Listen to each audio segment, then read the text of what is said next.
Hello friends, कैसे हैं आप सब लोग। उम्मीद है आप सब लोग स्वस्थ होंगे और आप सबकी तैयारी अच्छी चल रही होगी।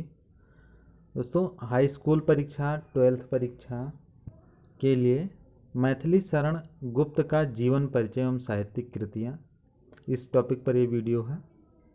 इस पे मैंने एक आर्टिकल लिखा था इनके जीवन परिचय से संबंधित कि हाई स्कूल में और इंटर में जीवन परिचय हम किस प्रकार से लिखें जिससे कि पूर्ण अंक किस प्रकार से मिल पाएँ हिंदी में जीवन परिचय में। तो उसी को लेकर के ये जीवन परिचय मैंने लिखा है। इसमें इम्पॉर्टेंट फैक्ट्स भी सम्मिलित हैं।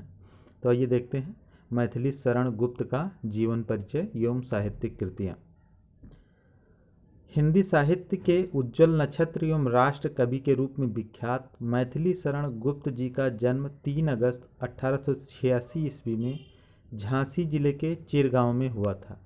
इनके पिता सेठ रामचरण और माता काशीबाई दोनों ही वैष्णव थे। पिता रामचरण गुप्त प्रभु की भक्ति और अध्यात्म में रुझान के साथ साथ साहित्य में भी रुचि रखते थे।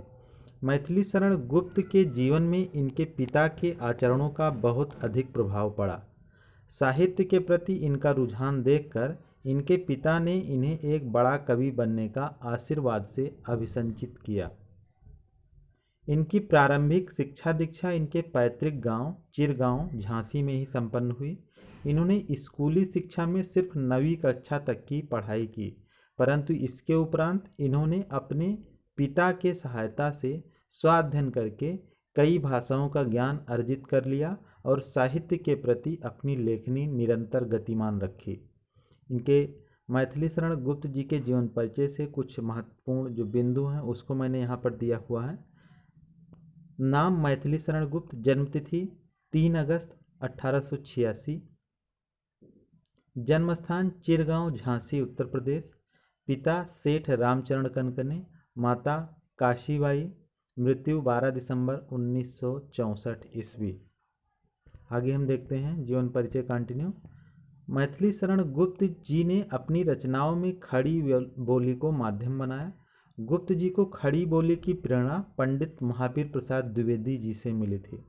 स्वदेश प्रेम को दर्शाते हुए भारत भारती रचना मैथिली शरण गुप्त जी द्वारा भारत की वर्तमान और भावी दुर्दशा से उबरने के लिए समाधान खोजने का एक सफल प्रयोग कहा जा सकता है।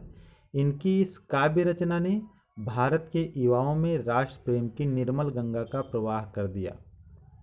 गांधी जी के साथ मिलकर इन्होंने भारत स्वतंत्रता आंदोलन में सक्रिय भूमिका निभाई और समाज सुधार, धर्म, राजनीति और देश प्रेम के पक्ष में अपनी रचनाओं को पल्लवित करते रहे। इन्होंने राष्ट्र प्रेम के प्रति कई कविताएं लिखी, जिससे प्रभावित होकर महात्मा गांधी ने इन्हें राष्ट्र कवि की उपाधि से सम्मानित किया। इनकी राष्ट्र प्रिय कविताएं भारत के युवाओं में राष्ट्र प्रेम की निर्मल गंगा का प्रवाह कर दिया और देश प्रेम के प्रति इनकी लोकप्रियता इतनी बढ़ गई कि इन्हें सत्याग्रह आंदोलन के दौरान जेल जाना पड़ा। 1952 से 1964 ईस्वी में इन्होंने राज्यसभा सांसद के रूप में राष्ट्र सेवा किया और इलाहाबाद विश्वविद्यालय ने सन 1958 ईस्वी में इन्हें डीलिट की मानद उपाधि से सम्मानित किया। भारत सरकार ने वर्ष 1964 ईस्वी में इन्हें पद्म भूषण पुरस्कार से अलंकृत किया। राष्ट्र प्रेम से भरपूर अपनी अनेक कृतियों से युवाओं में देश प्रेम की लहर प्रवाहित करने वाले राष्ट्र कवि मैथिली शरण गुप्त 12 दिसंबर 1964 ईस्वी को इस लोक से विदा लेकर अमर हो गए। ये रही इनके जीवन परिचय। अब हम देखते हैं मैथिली शरण गुप्त जी की प्रमुख रचनाएं।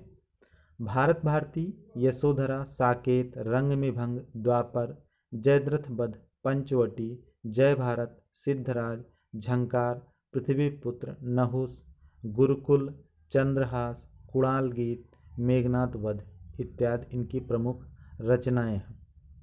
इस पूरे आर्टिकल का लिंक मैंने डिस्क्रिप्शन में दे दिया है। आप वहां से जा कर के आर्टिकल को देख सकते हैं, कॉपी कर सकते हैं। साथ ही मैं कहना चाहूँगा, अगर आपने हमारे चैनल को अभी तक सब्सक्राइब नहीं किया है तो सब्सक्राइब कर लीजिए, जिससे कि वीडियो अपलोड होते ही आपको तुरंत उसकी जानकारी मिल जाए, क्योंकि मैं आपके लिए नए वीडियो लेकर आता रहता हूँ।